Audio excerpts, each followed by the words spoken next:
오늘은 지난주에 우리 일곱 별의 비밀에 대해서 마주 못한 부분이 좀 있습니다. 그래서 그 부분을 좀 다루고 그 다음에 일곱 교회 중에 이제 드디어 첫 번째 교회인 에베소 교회를 잠깐 설명을 드리도록 하겠습니다. 우리 화면을 좀 보십시다. 일곱 별의 비밀, 지난주 결론 부분에서 다루었던 주제죠. 일곱 별의 비밀. 자, 요한계시록 1장 20절을 한번 다 같이 읽어 보십시다.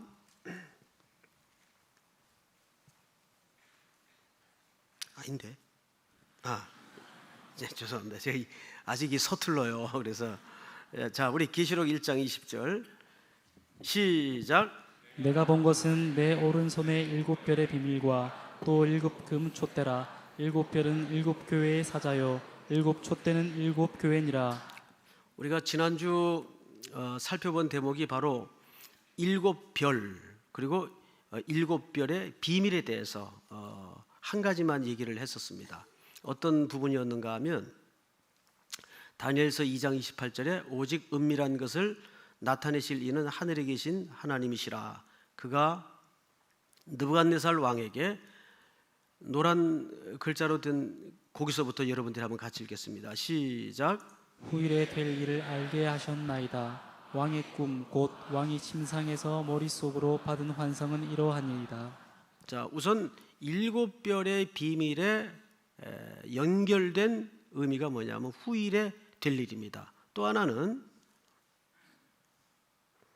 계시록 1장 1절인데 다 같이 한번 읽을까요? 시작. 예수 그리스도의 계시라. 이는 하나님이 그에게 주사 반드시 속히 일어날 일들을 그 종들에게 보이시려고 그의 천사를 그 종 요한에게 보내어 알게 하신 것이라.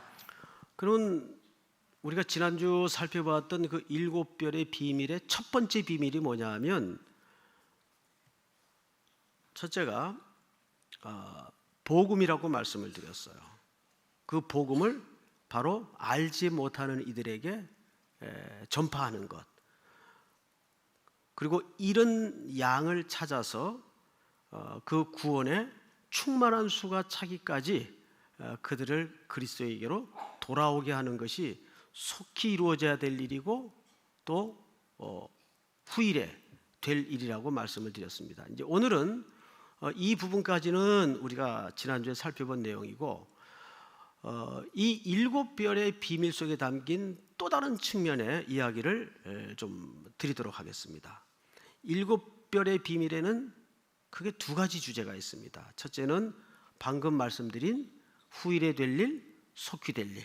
그것은 구원의 충만한 수가 차기까지 하나님의 택한 백성들이 돌아오는 그 비밀이었습니다. 교회론적인 비밀이 되겠죠. 자, 그러면 오늘 마저 우리가 살펴볼 비밀은 첫째, 복음 전파원 구원만 자의 충족된 수. 그리고 이제 두 번째가 스가랴의 물리적인 성전 공사가 극심한 반대에 부딪혀 있습니다. 이건 무슨 얘기냐면 이 일곱 별의 비밀의 실질적인 배경은 스가랴 선지자가 성전 공사를 재건하면서 받은 계시입니다. 근데 그 당시 스가랴 선지자뿐만 아니라 그 성전 재건을 회복을 위해서 역사를 하던 이스라엘 백성들에게 큰 환난과 방해와 어려움이 닥친 겁니다. 그러니까 스가랴의 물리적인 성전 공사가 극심한 반대에 부딪혀 있을 때 그 비밀을 받은 거예요. 자, 그러면 새로운 성전의 회복 역시 뭘 수반한다고요? 극심한 반대를 수반한다고요. 그러니까 하나님의 일이라는 것은 평화로이 되어지는 일이 없어요. 오늘 이제 오전 시간에도 우리가 갈라디아서 강해를 말씀드리면서 이런 얘기를 드렸습니다.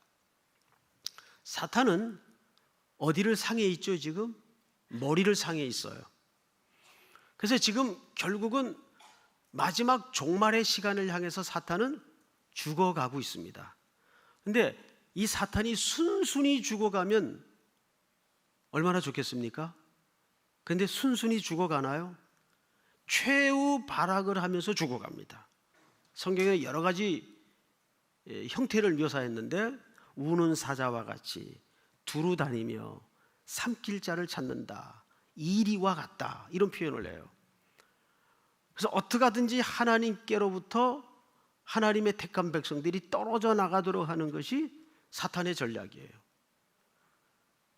지금 우리는 그 종말의 시간 속에 교회 시대가 열려져 있습니다. 그러니까 교회 시대의 제일 중요한 배경은 뭐냐면 환난과 고난이라는 거예요.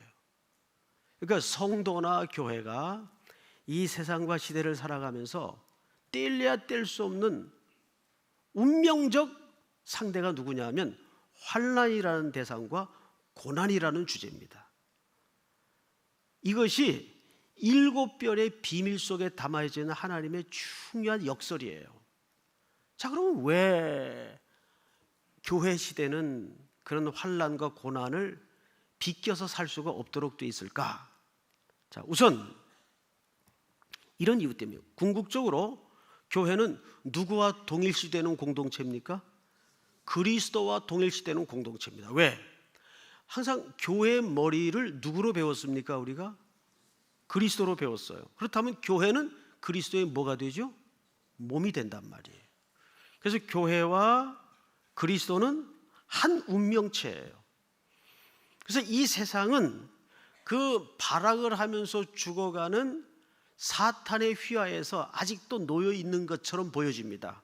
그런데 그거를 우리가 영적인 눈을 열어서 보면 이미 그 운명은 심판을 받고 끝난 겁니다. 여러분 그 사실을 믿습니까? 그래서 우리는 전혀 두려워할 일이 없어요. 세상에 넘실거리는 위협과 공격 앞에 겁낼 이유가 없어요. 왜?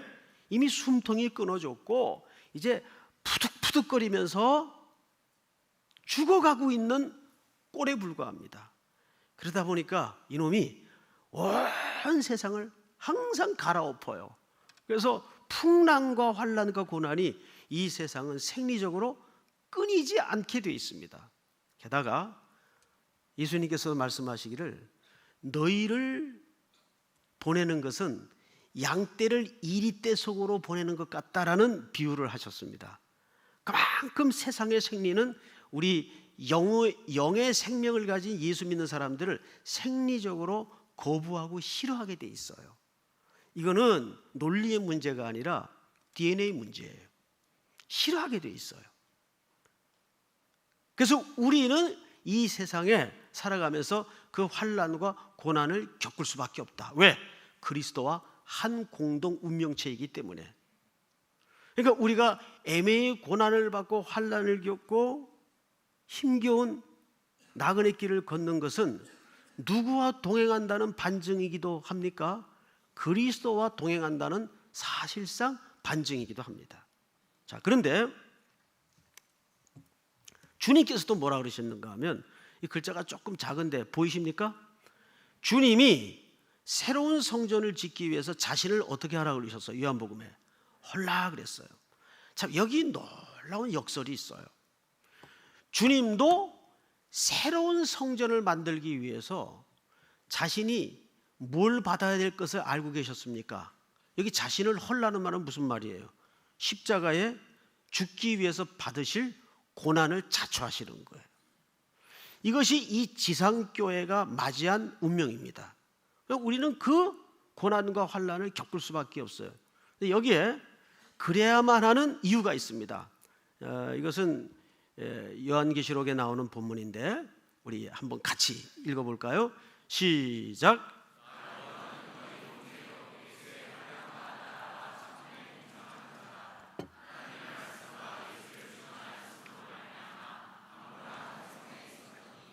자, 재밌는 것은 반모섬에 복음 전하다가 유배되었던 사도 요한도 오늘 본문에서 뭐라 그러냐면 나 요한은 너희의 형제요. 에베소 교회 성도들을 향해 또는 이 지상의 교회 성도들을 향해 하는 말이죠. 너희 형제요. 예수의 환난과 나라의 참음에 뭐 하는 자라? 동참하는 자라. 하나님의 말씀과 예수를 증언하였으므로 말미암아 밤모라 하는 섬에 유배되었다 그 말이에요. 그러니까 복음 전하다가 뭘 겪는 겁니까? 환난과 고난을 겪는 거예요. 참아야 되는 일을 겪는 거예요. 그것이 그리스도와 한 운명이 된 이 지상의 교회의 숙명적 운명이에요. 자, 그런데 조금 더 한 걸음 나가서 왜 그래야만 하는가? 계시록이 이제 뜨네요.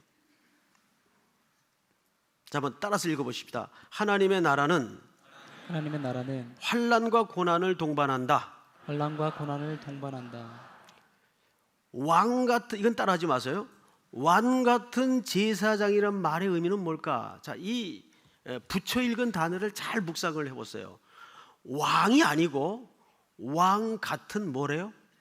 제사장이래요. 근데 이 둘은, 왕은 뭘 암시합니까? 나라를 암시해요. 왕이라는 개념은 나라를 전제로 하지요. 자, 그런데 왕 같은 뭐랍니까? 제사장이랍니다. 그럼 제사장은 뭐 하는 사람이에요? 제사장은 말 그대로 드려지고 죽어서 바쳐지고 희생되어져서 가치가 발생하는 대상이고 존재입니다. 어떤 나라가 그래야 리더십이 생긴다는 얘기일까요? 하나님의 나라가. 이게 우리 십자가가 갖는 역설이고 교회 공동체가 지상에서 갖는 역설입니다. 신기한 것이 예수님도 하늘의 미랄이 땅에 떨어져 어떻게 해야? 죽어야, 죽어서 썩어져야 많은 열매를 맺는다 그랬어요. 이게 하나님의 나라의 속성이고 질서입니다. 그러니까 우리가 이 세상에서뿐만 아니라 하나님의 나라에서 왕노릇하기 위해서는 뭐가 존재되어야 될까요? 제사장과 같은 희생과 눈물과 환난과 쓰여짐과 바쳐짐과 드려짐이 전제될 때 그 주도권과 리더십이 생기는 것이 하나님의 나라의 역설이에요. 세상 나라는 군림하고 통치하고 힘을 가지면 지배할 수 있어요. 그거는 세상 나라의 속성입니다. 그런데 이상하게 교회 공동체든지 하나님의 나라의 질서와 원리는 그렇게 해서는 지도력이 생기질 않아요. 하나님의 나라의 질서와 공동체는 어떻게 해야 지도력이 생기죠? 양보하고 죽어지고 드려지고 이런 걸 무슨 삶이라 그럽니까? 제사장적 삶이라 그래요. 그래서 죽어져야 생명의 열매를 싹 틔울 수 있는 것이 이 하나님의 나라 속성이 갖는 역설이란 말이죠. 이게 비밀이에요. 다 듣고 나니까 그거 다 알고 있는 건데, 그런 표정인데 맞아요. 알고 있는 건데 우리가 안 되는 문제가 바로 그 문제예요. 그래서 교회라는 공동체를 보면 굉장히 신비해요. 이거야말로 정말 비밀이에요. 그래서 7별의 비밀이라는 게 사실은 무슨 비밀을 얘기하냐면 교회론적인 교회 안에 감추어 놓은 그리스도의 비밀을 얘기합니다. 교회에서는 세상에 어깨에 달고 행사하던 모든 견장 다 띄고 교회에 들어옵니다. 그래서 교회 안에서는 뭘로 다 비깁니까? 죄인으로 다 비겨요. 다 죄인이에요. 우리가 은혜가 필요하고 십자가의 용서가 필요한 죄인으로 다 서로가 만납니다. 뭐 밖에서 장군 노릇을 하든 사장 노릇을 하든 아무 소용이 없어요. 그게 신비입니다. 그게 교회라는 질서 속에 감추어놓은 그리스도의 비밀이에요. 그래서 어느 교회에서는 일단 장로로 피택이 되면 무조건 주차봉사부터 시킵니다. 그는 그분들이 사회에서는 다 어떤 분들이냐? 뭐 대통령실 비서하던 분들, 장관하던 분들, 현직에 있는 분들, 이런 분들이에요. 그분들이 세상에서는 얼마나 밑에 많은 사람을 거느리고 거들먹거리면서 다 입만 가지고 활동하는 사람들 아니에요. 그럼 밑에서 다 알아서 하니까. 그런데 교회에 와서 그 생리와 그 원리가 그대로 적용되고 통할 수 있나요? 어림도 없죠. 교회 와서는 십자가 제단 밑에 무릎을 꿇고 내가 오늘도 용서받아야 될 죄인입니다 하는 마음으로 목장갑 끼고 지휘봉 들고 나가서 주차 봉사하고 젊은이들한테 험한 욕 먹고, 그게 신비하지 않아요? 그러면 회사 직원이 어쩌다가 부장 따라왔다가 야, 이거 희한하다. 우리 부장님이 교회 와서는 이 쩔쩔매네. 별것도 아닌 사람들 같은데. 그러면서 신기해해요. 신기해. 그런데 문제는 그와 같은 교회의 비밀이, 7별의 비밀이 어디까지 확대돼야 맞는 겁니까? 일터에까지 확대가 돼야 맞는 겁니다. 그래야 진짜 교회가 이 세상에서 주도권을 잡고 리더십을 가져올 수가 있어요. 그렇습니까? 안 그렇습니까? 이것이 바로 7별 속에 감추어 놓은 예수님의 비밀이었습니다.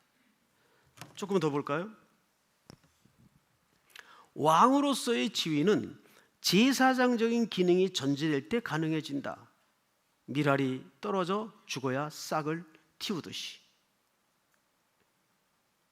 다 같이 하나님의 나라는 시작. 하나님의 나라는 역설적인 나라이다. 사랑하는 우리 삼일의 성도 여러분, 이런 7별 속에 감추어진 교회론적인 비밀이, 하나님의 나라의 역설적 비밀이 여러분들의 순종의 삶을 통해서 일터에까지 확대되는 은혜가 있기를 바랍니다. 그래서 이 비밀이 자꾸 비밀이 안 돼야 비밀의 의미가 있는 거예요. 이것이 세상에까지 실현이 되어서 여러분들이 세끼밥을 위해 살던 일터가 하나님의 나라의 질서로 정권 교체를 하는 기적이 일어나야 됩니다. 그래야 온 땅에 구원에 충만한 택한 백성들이 그리스도 앞으로 돌아오는 역사가 나타나는 거죠. 믿습니까?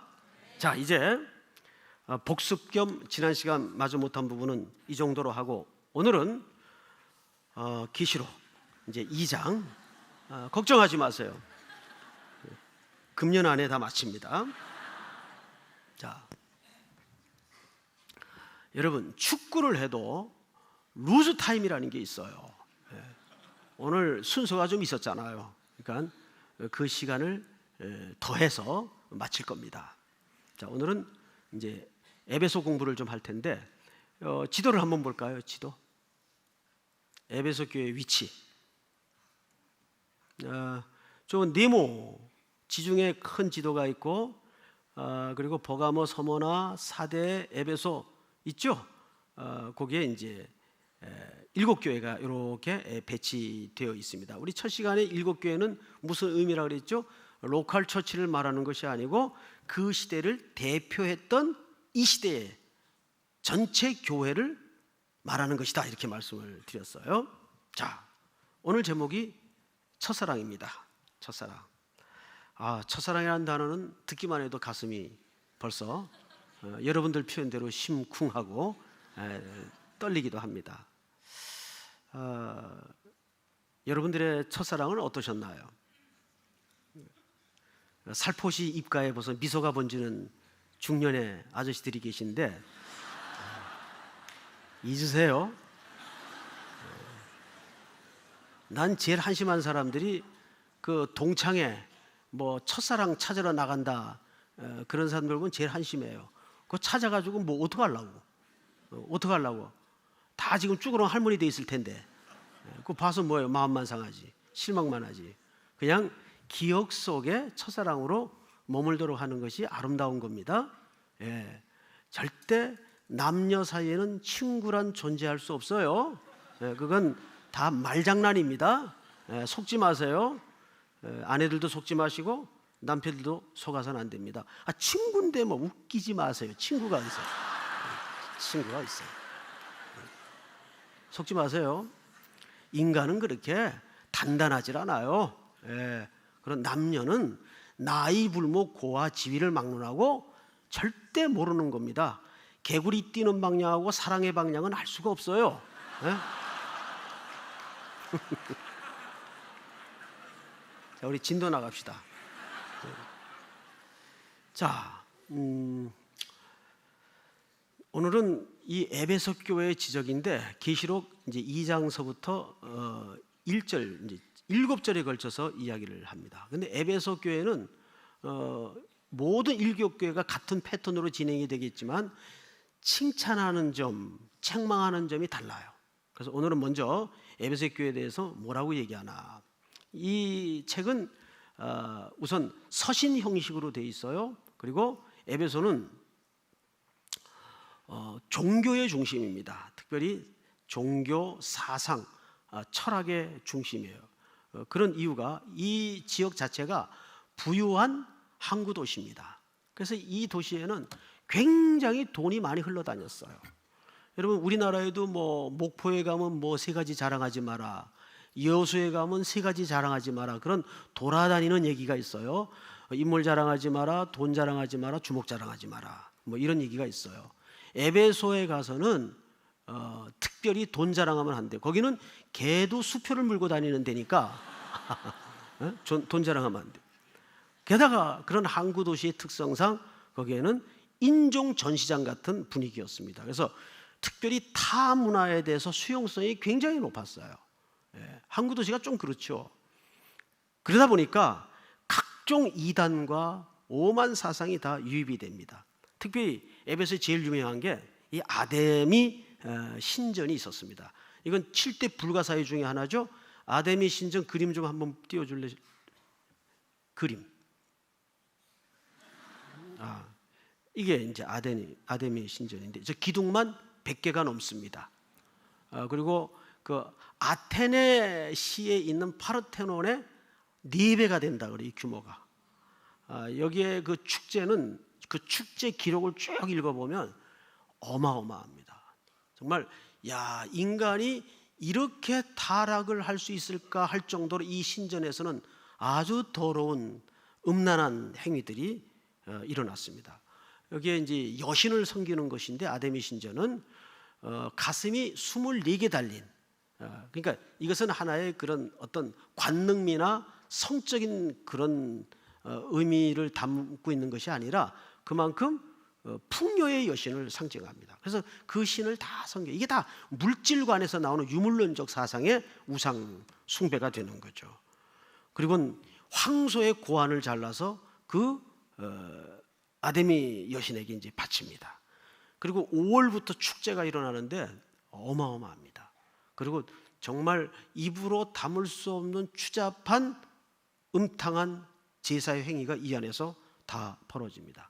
성전 안에서의 성행위는 말하자면 성적인 놀이의 개념이 아니라 이 시대 사람들은 그것이 신과 인간이 접촉을 하는 하나의 수단으로서 이해를 했기 때문에 아무 죄의식 없이 그런 일들이 벌어집니다. 자, 그 페이지를 한번 좀 띄워주세요. 그 앞에 페이지네요. 자, 그 다음 맨 밑에 보시면 로마 황제를 숭배하는 대표적인 도시였습니다. 잠깐 이제 자막을 좀 치워주십시오. 이 대목은 굉장히 중요합니다. 그 당시에는 로마 정부가 황제를 숭배케 하기 위해서 어떤 정치적인 음모를 정책으로 만들어서 폈냐 하면 각 도시마다 어느 도시가 황제에게 절을 열심히 하고 숭배를 열심히 하는가 슬쩍 그 정치 공학적인 계략을 통해서 경쟁을 붙입니다. 그리고는 가장 우수하게 선발된 도시에다가 로마 황제를 섬길 수 있는 신전 유치 허가권을 줘요. 그러면 로마 황제를 섬길 수 있는 신전이 유치되는 도시는 오늘날로 대박이 나는 겁니다. 모든 중앙정부로부터 혜택이 쏟아지기 시작합니다. 그래서 엄청난 물자가 지원이 돼요. 그러다 보니까 그런 정치적인 이유 때문에 각 도시마다 무슨 경쟁이 벌어졌는가 하면 황제를 숭배하고자 하는 과열이 경쟁으로 불붙기 시작합니다. 이 로마가 펼쳐낸 황제 숭배 사상을 촉진시키기 위한 정책이었어요. 그 대표 도시가 바로 이 에베소 도시입니다. 자, 이제 자막을 좀 PPT를 보십시다. 근데 이 에베소가 복음을 드디어 받게 되죠. 이런 도시에 누가 복음을 들고 들어가냐 하면 성경을 보십시다. 자, 한번 본문을 같이 읽어보십시다. 시작. 바울은 더 여러 날 머물다가 형제들과 작별하고 배 타고 수리아로 떠나갈새 브리스길라와 아굴라도 함께 하더라. 네, 이 도시는 바로 브리스길라와 아굴라와 그들에게 깊은 말씀을 가르쳤던 고린도에서 만났던 이 두 부부와 사도 바울이 에베소에 복음을 전하게 되죠. 다음 본문을 좀 읽어볼까요? 19장 8절에 10절인데 바울이 회당에 들어가 석 달 동안 담대히 하나님의 나라에 관하여 강론하며 권면하되 어떤 사람들은 마음이 굳어 순종하지 않고 무리 앞에서 이 도를 비방하거늘 바울이 그들을 떠나 제자들을 따로 세우고 두란노 서원에서 날마다 강론하니라.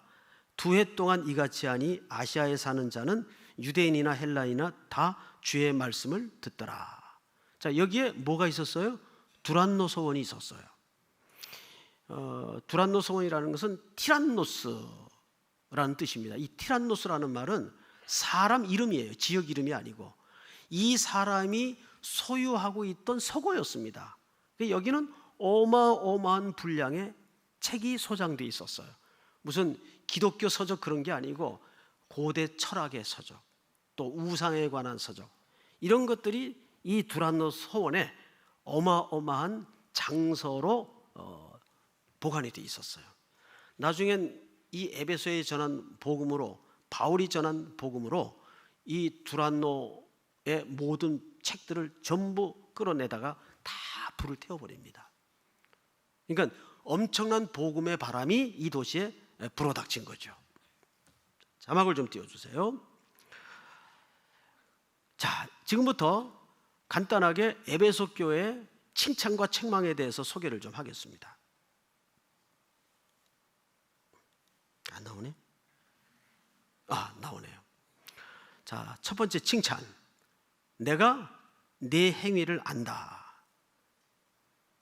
그 행위, 칭찬의 내용이 뭡니까? 내가 참 많이 수고했고 인내했다. 뭐에 대해서? 성경을 보니까 에베소 교회가 칭찬받았던 칭찬의 내용은 각종 이단을 잘 구별해서 거짓 교사를 물리친 일입니다. 그러니까 이 교회는 뭐에 열심히 했던 교회예요? 성경 공부와 진리에 진리도록 열심히 내었던 교회예요. 여기에는 나름대로 배경이 있었습니다. 그것은 이제 몇 절을 보시냐면 사도행전 20장 28절부터 좀 읽겠습니다. 자, 여러분들이 한번 읽어보십시오. 참고하라 그건 아니고 여러분은 여기서부터 그걸 제가 이게 줄을 바꿔야 되는데 그 줄을 안 바꿨네요. 자, 여러분은 시작. 여러분은 자기를 위하여 또는 온 양떼를 위하여 삼가라. 성령이 그들 가운데 여러분을 감독자로 삼고 하나님이 자기 피로 사신 교회를 보살피게 하셨느니라. 내가 떠난 후에 사나운 이리가 여러분에게 들어와서 그 양떼를 아끼지 아니하며, 이제 이렇게 자연스럽게, 자 30절 시작. 또한 여러분 중에서도 제자들을 끌어 자기를 따르게 하려고 어그러진 말을 하는 사람들이 일어날 줄을 내가 아노라. 그러므로 여러분이 일깨어 내가 3년이나 밤낮 쉬지 않고 눈물로 각 사람을 훈계하던 것을 기억하라. 시작. 지금 내가 여러분을 주와 및 그 은혜의 말씀에 부탁하노니 그 말씀이 여러분을 능히 든든히 세우사 거룩하게 하심을 입은 모든 자 가운데 기업이 있게 하시리라. 아멘. 자, 여러분, 이게 무슨 얘기냐 하면 사도행전 20장에 보면 사도 바울이 한 3년 에베소에서 복음을 전하다가 이제 다른 곳으로 자리를 옮겨갑니다. 그때 해변가에서 에베소의 장로님들을 다 오라 그래요. 그리고 서로 무릎을 꿇고 3년 동안 정들었던 정을 이제 나누면서 마지막으로 기도 겸 부탁을 한 겁니다. 저는 또 다른 데 복음을 전하러 가야 되니까 또 예루살렘에도 들러야 되고 하니까 이제 여기서 저는 작별을 해야 되는데, 장로님들 부탁합니다. 제가 떠나면 다른 지역처럼 거짓 교사들이 들어오고 타락한 선생들이 들어와서 그들이 늑대처럼 이리처럼 양떼를 해칠 우려가 있으니 반드시 우리 에베소 교회가 진리의 말씀에 세워질 수 있도록 부탁합니다. 은혜의 말씀께 교회를 부탁하고 작별의 눈물을 흘리면서 떠나는 장면이에요. 이것이 아주 유명한 현장이죠. 참 가슴 아픈 그런 현장이기도 합니다. 그래서 에베소 장로님들은 사도 바울이 떠났어도 교회를 지키기 위해서 다른 것보다도 어디에 온 생명을 다 집중했는가 하면 진리를 구별하고, 혹 거짓 교사들이 들어왔나. 오전에도 잠깐 말씀을 드렸죠. 그 당시에는 순회 교사들이 있었어요. 해서 이분들이 언변과 커뮤니케이션 기술과 수사력에 설득력을 갖추어서 많은 사람들을 자꾸 모읍니다. 그래야 자기들에게 수입이 더 생기니까. 그러니까 설교가 복음이 타락의 길을 걷게 된 겁니다. 반드시 그런 일들이 일어날 테니까 여러분, 하나님의 말씀 위에 견고히 교회가 설 수 있도록 부탁합니다. 이렇게 부탁을 하고 떠난 거예요. 그래서 정말 그 이후로 에베소 교회는 진리의 문제에 관한 한 어떤 누구도 허튼 소리를 하지 못하는 아주 단단한 강단이 되었어요. 그런데 어거스틴이라는 분이 이런 얘기를 했죠. 한 번 진리를 말할 때 두 번 사랑을 생각하라. 차가운 진리를 휘두르다가 생명을 다치게 해서는 안 된다, 그 얘기예요. 이것이 진리의 완성입니다. 근데 일부 진리의 열심인 교회들이 넘어지는 실수가 뭐냐 하면 바로 에베소 교회가 넘어졌던 실수예요. 그 진리를 지키려다가 사람을 살리고 사랑하라는 그 진리로 사람을 죽이고 정죄하기에 바쁜 교회가 되고 말았어요. 이거는 우리가 삼가 들어야 될 굉장히 중요한 교훈이에요. 제가 어느 아는 교회도 하나님의 말씀을 지키는 데에는 부들부들 떨면서 하나님의 말씀을 지켰어요. 그리고 그 교회를 거쳐간 역대 목사님들도 한국 신학계에 정말 내노라 하는 분들이 거쳐갔어요. 말하자면 쟁쟁한 분들이 거쳐갔어요. 그래서 온 교회가 그런 아주 강렬한 자부심이 있었습니다. 우리 교회는 역대 이분이 우리 교회 목사님이셨다. 이런 자존감과 자긍심이 있었어요. 거기까지는 좋아요. 그런데 너무 그것만 강조하다가 그 진리의 핵심이요 마무리격인 사랑을 잃어버리고 맙니다. 그러니까 예를 들어서 교육전도사 한 분이 강대상에서 설교를 하다가 실수를 했어요. 이 교육전도사님이면 이제 신학교에서 막 신학을 공부하는 수련생입니다. 그리고 이 교육전도사라는 제도는 사실 세계 어디 가도 우리나라밖에 없어요. 정식 교역자가 되는 것은 실질적으로 오늘 인사드린 강도사 때부터입니다. 사실은 강도사라는 것은 드디어 이 단에서 하나님의 말씀을 강론할 수 있는 공식 총회본부에서 자격과 라이센스로 허락을 하는 거예요. 그 이제 막 신학을 공부한 분이 잘못 말할 수도 있고 실수를 할 수도 있죠. 그런데 전생 한 분이 좀 실수를 했어요. 끝나자마자 그 정장로님이라는 분이 계셨는데, 이름 말할 뻔했네. 큰일 날 뻔했네. 그 손주뿔밖에 안 되는 전사님을 불러다가 막 호되게 야단을 치는 거예요. 공격을 하고. 그리고 그걸 또 야단친 걸 자랑이라고 막 얘기를 하고 다니니까 알았죠. 야단 맞은 사람이야 나 야단 맞았다고 뭐 떠들고 다니겠어요? 창피해서. 이게 이제 교회에 아주 이상한 분위기를 만들고 의로 굳어지기 시작했습니다.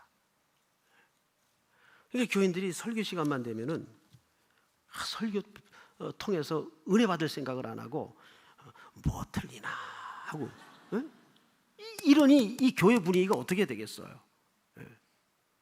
그러니까 아주 냉랭한 그 안치실 같은 분위기가 되고 만 거예요. 교회가.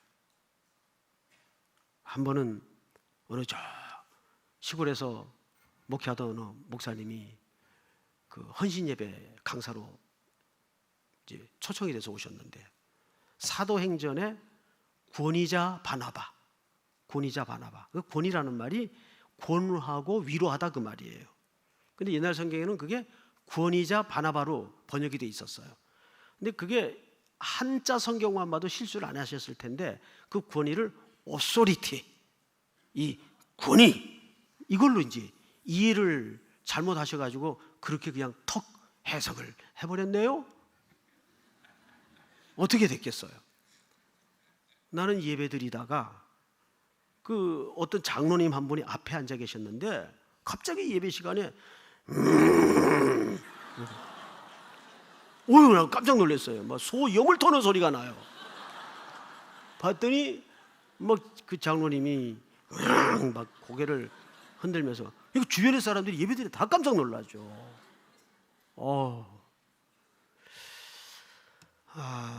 물론 말씀 전하는 분이 틀려서는 안 되겠지만 틀릴 수도 있지요. 그럴 때는 조용히 메모를 써서 이렇게 전달을 하는 방법도 있을 거고, 그럴 텐데 그렇게 노골적으로 들통을 내서 망신을 줄 것까지야 있겠나. 저는 그때 그 생각도 못하고 그냥 놀래가지고 이게 뭔 일인가 하고. 여러분, 차디 교회에서 이런 유사한 일들이 많이 벌어질 수가 있습니다. 진리를 지킨다는 그 차가운 잘못된 이해 때문에 진리의 목적지인 사랑을 놓쳐버리는 그런 우를 범할 수 있단 말이에요. 이것이 에베소 교회가 넘어졌던 큰 뼈아픈 실수였습니다. 자, 이제 결론을 지읍시다. 당시 교회, 그 초대교회 상황은 언변과 논리와 수사력이 뛰어난 사람들에 의해서 잘 속았어요. 그리고 순회 교사들이 일정 수입이 없고 다니면서 청중의 수에 따라서 수입이 확보되는 이런 분위기였습니다. 그러다 보니까 더욱 기교적인 연설, 수사력에 의존하게 됩니다. 그리고 복음이 과장되고 인기몰이의 복음으로, 그러니까 인기 있는 설교, 이런 유행 타는 설교에 사람들이 몰려다니면서 하나의 그냥 유행병처럼 교회가 돼버리고 많은 풍토였죠. 자, 이제 그런 칭찬과 책망을 동시에 하면서 이 요한이 받은 계시 중에 아주 중요한 계시가 있습니다. 이기는 자에게는 첫째, 뭘 준다? 생명나무의 열매를 준다. 자, 그러면 이기는 자가 이제 이 단수로 쓰여진 것은 그 상이 각자가 누릴 상이라는 거죠. 뭐 예를 들면 아버지가 받는데 아들도 따라 받고 이런 게 아니라 각자가 누리는 상급이 될 수 있다는 거죠. 근데 오늘 성경에 보니까 그 생명나무를 낙원에서 먹는 생명나무라고 그랬어요. 그럼 그 생명나무의 실체가 뭔가? 잠언 3장 18절, 11장 30절, 13장 12절, 15장 4절에 보면 생명나무는 공통 분모가 있는데 바로 지혜를 얘기합니다. 지혜.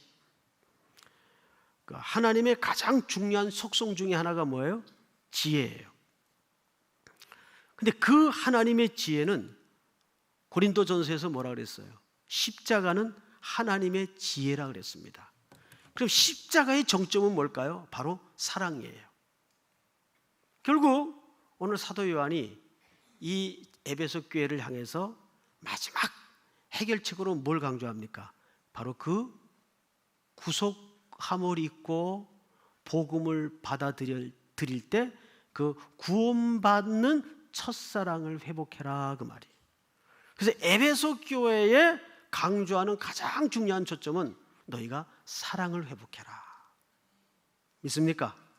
자, 그러면 어느 교회를 가든지 가장 많이 들리는 소리가 무슨 소리인지 아시죠? 우리 교회는 뭐가 없어? 사랑이 없어. 그런 얘기를 합니다. 우리 교회는 사랑이 없어. 정말 그럴까요? 그 해결 방법을 말씀드리고 마칠게요. 먼저 사랑하십시오. 그 소리만 하고 있는 한 그 공동체는 영원히 사랑을 경험할 수가 없어요. 먼저 사랑하십시오. 그것이 예수님이 십자가에서 가르쳐준 냉엄한 진리를 완성하신 진리의 완성이에요. 이 진리가 사랑과 맞물리지 않는다면 그 진리는 완성된 게 아닙니다. 이제 우리는 진리라는 칼을 들어서 단죄하고 정죄하고 서로 피를 흘리며 모든 칼질을 멈추고 이제는 서로 한 공동체에 예수님과 한 몸이라는 것을 기억해서 우리 교회에 부어주셨던 그 첫사랑의 감격과 첫사랑의 은혜가 어디든지 흘러넘치는 우리 3일의 모든 공동체가 될 수 있기를 주의 이름으로 축원합니다. 다 일어나십시다. 그 사랑 얼마나 나 표현 못해도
주일을 첫날로 시작이 되었죠.